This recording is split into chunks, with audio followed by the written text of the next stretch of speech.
Hey, how you doing? This is RJ. Seems like these Splatto videos are becoming a once a week thing. I guess I don't mind so much. People like to listen to them, it appears. Today I'm not going to be talking too much about Splatto Comics itself. I'm going to talk a little bit about what prompted Splatto Comics to come into existence, which is basically Mark Waid's idiotic attempt to try to get Jawbreakers Lost Souls deplatformed, which is to try to make it so that it wasn't published by anyone. And I know everybody's probably gone over this a dozen times, but again, I have a little bit of a different perspective on it. I want to talk a little bit about it in terms of a bigger picture. A lot of the videos that you see out there, they're targeting very small part of what this is, which is great. You get to see in depth what these things are up close, but it's always good to pull back and look at the forest for the trees. And not only that, but sort of the blueprint for this entire thing, the tactics that these companies use, these companies who are leftist companies. You can really easily see that Marvel, who is controlled by Disney, and Disney is a leftist company. You can tell by the products that they put out. You can also tell by the Marvel writers and what they say and how they make their stories that they're a leftist organization. To go and look at their tactics and why Mark Waid did this and why he thinks that this was a fine thing to do, and why in a roundabout way, Splatto, Delgato Comics, and independent publishers like that are becoming more and more important. So to do that, like I said, I'm going to start off to talk about not so much Mark Waid himself at the first, but the company, which is Marvel Comics.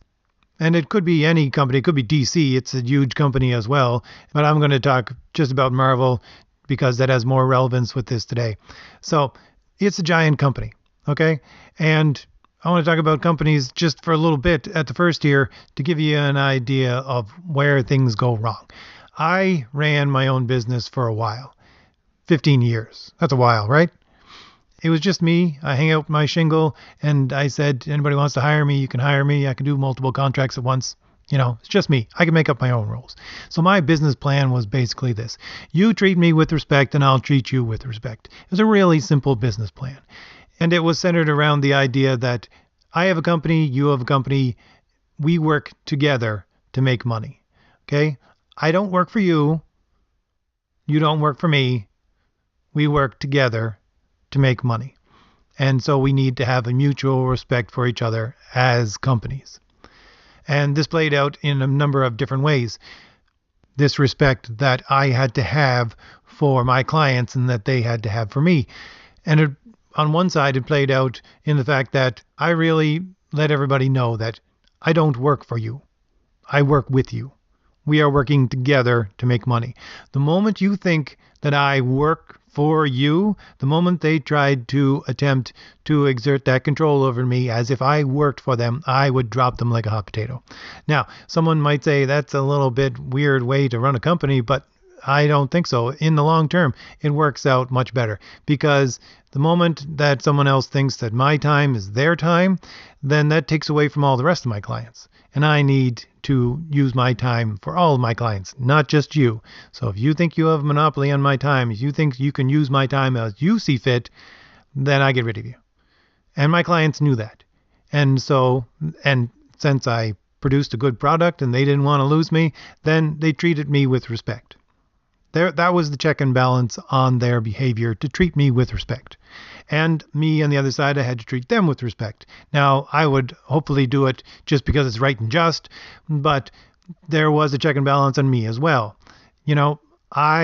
A number of times I would have clients come to me, a new client, and say, this is what I want done, quote me a price, and I'd give them a price, and that's what I would do it for. And then after doing it about 3 or 4 times for them, I would realize that I kind of quoted them a little high on that price. So the next time they contacted me, I would say, listen, I really don't do that much work in charging you that much money for this work, so I'm going to charge you less when you want this in the future. Now again, people might think, well, why would you do that? I mean, if they want to give you money, just take the money. But no, that's how it works in the short term. In the long term, it doesn't work out very well because of the fact that someone can easily come along and say, hey, listen, I can do the same as that guy, but I can do it for less. And then I lose my client completely. I would lose all future work from them. So I try to keep my prices as low as possible, and I would even drop them at times. So I would have that check and balance on me. So I had a check and balance on me to treat them with respect, and they had check and balance on them to treat me with respect. And we did so. That's how my small business ran. But these large businesses like Marvel, they don't work like that anymore. Now, I know that I'm only talking about a small business as in a one-person business on one side, and the other we got a giant corporation on the other side. How can you say that they fit? Well, they do in some degree. You got to have some basic level that everything is a business and that all businesses work around. And that little level is the fact that it's based around money. That's what it is.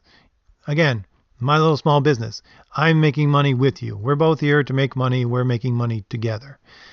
But these large companies, they've gotten so large that that money factor is no longer a factor. It's no longer, anyway, a major factor. To say the least, it's not a major factor. But to some of them, they don't even seem to consider it a factor at all. And when it's not a factor, then they don't have that check and balance on their activity, on their behavior to treat the other side with respect. They don't. And that's why Marvel doesn't treat us as customers with respect. And that's just shown, prime example of that in the actions of Mark Waid. All right? He thinks he can control us as customers. He thinks he can control what we get to see, what comic books get published, what we get to read. He thinks he can control that. He thinks he can control us. That's not a move of respect in any way, shape, or form.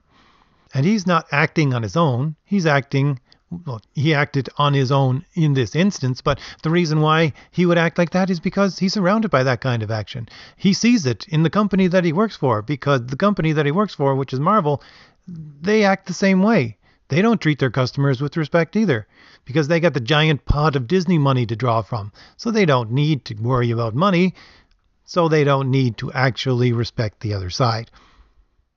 And one of the interesting things to think about is to ask the question, why do they think this is okay? Why do companies like Marvel, why do people like Mark Waid think that this is okay, that they can disrespect other people, to think that they can control other people? Well, it's really a very deep in the mind of leftists, organizations, and people. And you know, we all know as human beings, we are users.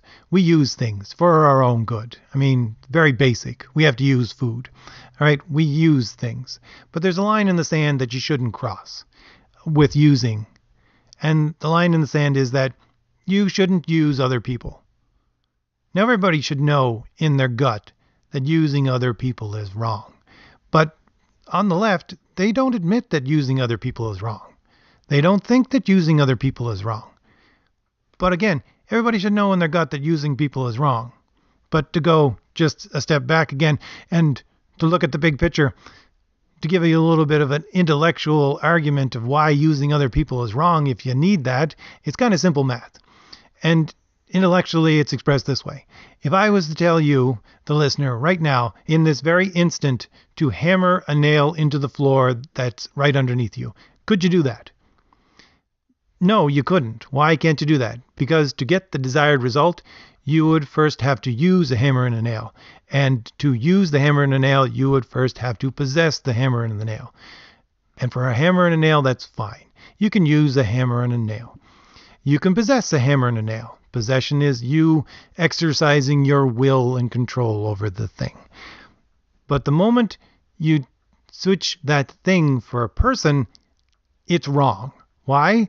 Because fundamental reality is that us human beings, we're all equal. We all have our own will. You imposing your will on another person, you negating their will with your own, that is fundamentally taking away from who they are. And we have a really simple term for possessing another person. It's called slavery. And everybody knows that slavery is wrong. In every way, shape, or form, we know that slavery is wrong. But that's when you possess another person. That's when you use another person. You can't use them first without possessing them. You can't possess them without, at the very least, trying or thinking within your head that it's okay for you to possess this person, to enslave them to your will. You know, they always make excuses. Excuses like, well, it's only for a little while. It's only for this. It's only for that. It's only for their own good. The left likes to trot that one out. It's only for their own good. It's only for the good of society. We can do that, right? That's why they think using people is okay. They think that possessing people is okay. They think that they can use their will and supplant your will, take over your will with theirs. And again, take it a step back, go down to fundamental principles. Why do they think this? Why do they think it's okay? Why does anybody think that that would be okay? Why? It just comes from pure selfishness. That's where it comes from. It's one person saying, myself is more important than yourself. Therefore, I'm going to take some of what makes up you and add it to me. I'm going to impose my will upon you so your will feeds me, not you, and therefore I get more than you do. It's just all selfishness. And this is what leftist ideology is based upon. It's based upon selfishness. They think that one person is superior to another and can possess another person, can impose their will on the other person, can enslave that other person to their will. Can you see how slavery works into this? And again, let's look at the actions of Mark Waid. He thinks he can control us. He thinks he can take over and control what we can see and have access to. He's trying to impose his will upon the industry so that we cannot get to see this and Richard Myers cannot publish his comic. He's just trying to impose his will upon us. And since Mark Waid did this idiotic thing and got caught doing it, he has deleted all of his social media. Now, he didn't delete all his social media because he thought what he did was wrong. Far from it. If you read the Bleeding Cool article, you can see he thinks what he did was right. He was just backpedaling a little bit, but he still thinks what he did was right. And I can bet you credits to Navy Beans that Marvel got him to delete everything, not because they thought what he did was wrong, but because he tipped their hand. He showed what they were going to do nice and subtly. He did it in a ham-fisted way, and if he had just left well enough alone, they would have done the same, just in a nice, subtle way. And here we get to the tactics of leftists. And here we get to the reason why independent comics and comic companies like Splatto Comics that's going to be coming out are so important. One of the major tactics of the left is subtlety. They have learned over the course of the last 500 years, subtlety is their weapon. They are always playing a game of three-dimensional chess. And at the same time, hiding the fact that they're playing a game of three-dimensional chess. Subtlety is their weapon. And you can see that through history. You want to go back into history. Let's look at even American history really briefly for the last little while. When there was slavery in the United States, there was one party that supported the slavery. Guess which side they were on? It wasn't the right. When slavery was abolished and there was segregation, guess which party supported the segregation, the control of people through segregation? It wasn't the party on the right, it was the party on the left. When they got rid of segregation, this party moved into socialism. And what is socialism? Well, at its core, it's controlling society. That's what it is. The subtlety of the left is that they're using their three-dimensional chess moves. They're saying, no, we know slavery is wrong. No, we know controlling people is wrong. We don't do that. We don't want to control people. We just want to control what people own on this level over here. And we just want to control where people can go on that level over there. And we want to control what people do on this sub-level over here. And we want to control what people say on this level over here. And then maybe if we move all our pieces around right, eventually we'll get to be able to control what people think and feel. But again, we're not enslaving you to our will. Because subtlety, again, is their tactic. And they believe that they can use people. They believe that they can use people and you can't use somebody without possessing them. Therefore, that's imposing your will upon them and negating their will. And this played out masterfully in the whole Jawbreakers campaign. Their little subtle moves here and there not to talk about things. And then when they started to lose control, then they needed to exert control in this other area, to move where they're controlling, to show that They're not really trying to control this. No, they're not. But they're just doing this here and this there, and that might control it. But not to put it out there in the open. And just, by the way, just, a little aside here, what kind of person would the left be, if it was a person? If the movement itself was a person, what kind of person would it be? Because, a normal person, when they do something and they think to themselves, okay, this is what I'm going to do, and then they do it, and it turns out that reality smacks them in the face and says, that's not the way you do things. What does a normal, healthy person think to themselves? Well, they think to themselves, well, gee, maybe I should change the way I do things. Maybe I got to think about this again and wonder whether or not I did was right. But if you're on the left, and you do something and it doesn't work out like you actually expected it to work out, the way that you think is, well, obviously I didn't exert enough control over this thing. I got to exert some more control in a different way, in a different level, harder, more control. That's what I have to do. And what kind of person is that? If you look psychologically at what that kind of person is, that is a psychopath. That's the definition of a psychopath. That's the kind of behavior that type of person exhibits. And you're wondering why, when you look on the comic news sites or on other websites around there, why these people who are on the left act in such a crazed way. Well, that's one of the reasons why, because they're following an ideology which, if it was a person, it would be a psychopath. But that's just an aside. But to get back to the tactics of the left, and why they think that they can use us as customers, and what that means for us as customers, and why we have to fight against it, is again expressed really well in history. Okay, if you look at countries throughout the last couple of hundred years that have been taken over by the left, where they've taken over all of a sudden and they have really no opposition, guess what the first thing is they do, or one of the first things that they do, if not the very first thing that they do? They grab the printing presses. That's what they do. They control the information that you can hear. They seek to control you as an individual or as a group by controlling what you can have access to for information, what can be printed so that what you can read. They want to control that. That's one of the first things that they do when they take over. Look it up in history if you don't believe me. It's right there. Go to your history books and look it up. Go Google it or something. It's just a historical fact. That's what they do. And again, just going back to the example of Mark Waid, what is he trying to do? He's trying to control what's being printed. He's part of an industry that wants to control what's being printed so that only their side of the information gets out there. Only their side. Again, that's their tactic. That's one of their major go-to as tactics. And again, to bring this back to Splatto Comics, why is it so important? Why do we need to back this so much? Why? Because I talked about in my last video about comic books being a key installation. I said it was a very key installation, and I still maintain that it is a very key installation that we need to take back. Not only because it's part of the printing press, but it's a very specific part of the printing press.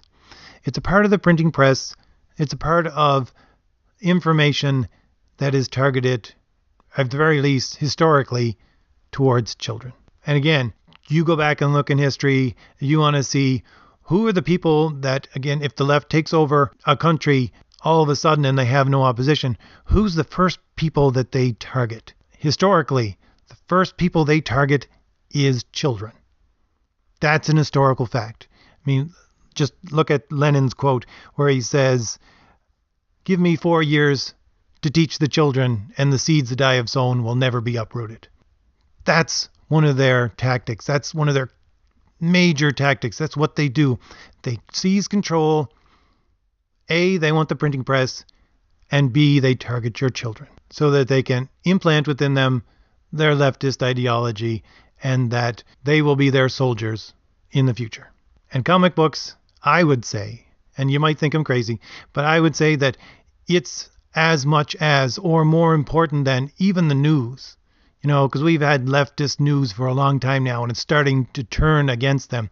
The leftist news is starting to crumble.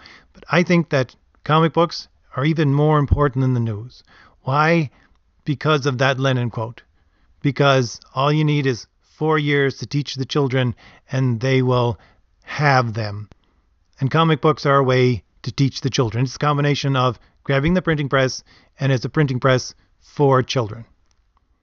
Very important. Any of you who have kids, who know anything about kids, you know that kids learn things in a lot of different ways, but one of the ways they really actually like to learn things is on their own, and when they're having fun. If they can get to learn something on their own while they're having fun, it will stick with them for a long time, if not forever. It will stick with them a lot more than a lot of the things they'll learn in school, almost anything that they learn in school, because they feel that they have learned this on their own and they're having fun when they're doing it, so they have a good mental connection to it in a number of different ways. And that's why the left wants the comic industry, because comic books are traditionally something that children choose as their hobby, and they have fun reading. And if they have fun reading it, and they're choosing to read it by themselves, and they're learning leftist politics while they're doing that, then they've captured their minds. They've captured the minds of the children much more than they would ever capture them by using the news. And that's why small, new companies like Splatto Comics are going to be so important that we need to support, because we need to take this key installation back. If you want to protect your children from such things, we need to take it back. And yes, I know, you're saying to yourself probably, well, Richard Myers, he has no intention of doing this. He never thought about any of this. This is not why he's starting the company. It's all because of what Mark Waid did. It's just a roundabout way. You're just kind of making this stuff up. No, he didn't have to do it because of these intellectual ideas. Probably better that he didn't do it because of these intellectual ideas, because he wasn't playing a game of three-dimensional chess himself. He did it because he's a normal, healthy human being who sees things for what they are, and he wants to do what's right, which is the great thing about companies like this and people like him. It's because you don't need to be some giant intellectual in order to understand all this, in order to understand that you need to start on your own sometimes and just do what's right. But it's always good to look at the big picture. It's always good to look at the tactics of these people that are trying to attack us, and more importantly, that are trying to attack the minds of our children. And again, this is why Mark Waid did what he did. This is why the industry that he works for sees that it's okay, because to them this is a key installation. They need to teach the children this from the very beginning, in every way, shape, and form that they can. Put these politics into the minds of these children, because again, as I talked about in my last video, the audience that they see for comics is children and morons, people with minds that they can easily bend. Whereas we on the other side, we're just trying to say, hey, listen, let's just let kids be kids, and let's just let people have their heroes. But at the very least, these actions of people like Mark Waid are at the very least are waking people up to make them understand that, yes, we are in a culture war. Yes, these people on the other side are very subtle. Their subtlety is what hid the fact that we are in a culture war for so long. They wanted to hide that fact so that they could attack from multiple angles without anybody even knowing it. Again, it's one of their tactics, and it has worked brilliantly for them many of times until they tip their hand. And that's what Mark Waid has done. He's tipped the hand here of the comic industry. He's shown that what they want to do is control what we read, to control what we do, to control what we think. And we need to show them that that's not going to happen, that that's not right and just. If they're going to push, we're going to push back. Anyway, I went way too long here. If anybody's still listening at the end of this, maybe you can hit subscribe if you liked anything what I said here. And if you have time, take a look at some of my comic videos. Maybe they'll appeal to you as well. All right, thanks for listening. Bye.